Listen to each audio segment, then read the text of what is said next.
Today we are going to make our very own hot chocolate mix. And we're going to start it off with 2 cups of powdered sugar. This is powdered milk. And then this is Dutch processed cocoa, a cup of cocoa. And this is some salt. Yep. And then 2 teaspoons of cornstarch. And then some of those little itty bitty dehydrated marshmallows. And that's it's about a 1/4 cup of that. I think the thing that I like most about this recipe is that this is a mix that you can put into jars. You can give it as gifts. You can store it for up to 1 year. So if you're one of those people that likes to do these kinds of things where you have things ahead of time, like canning and preparation type stuff, this one might be a good one. It smells really good. But I think this would be great for some Christmas gifts or even some now gifts because the weather's starting to turn, so I could make me some hot cocoa. All right, so you just want to mix it all up. And now we're just going to scoop it into our containers. This will make about 18 servings in total that we're putting in a couple containers so that you can give them away.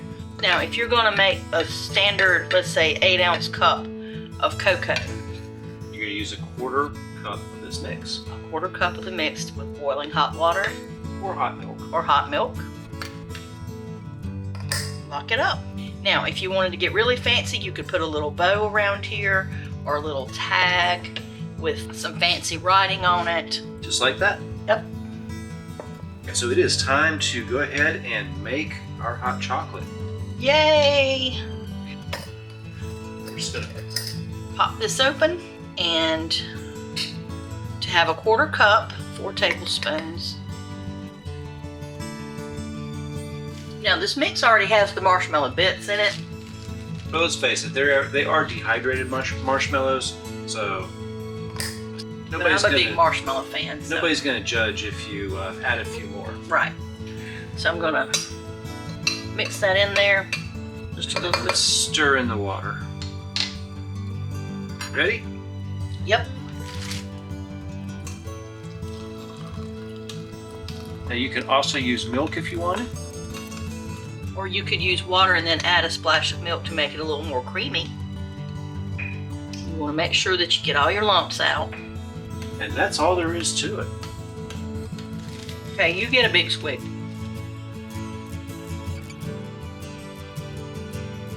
That is not bad. Got that Dutch chocolate in there. Would you recommend this? It's not bad. I would say it's a little bit on more of the darker chocolate side. Ooh. Rather than the milk chocolate. But that is a good hot chocolate. Go ahead, like, subscribe, do all the things, tell your friends, and make yourself a big mug of this while you watch our next video. Bye.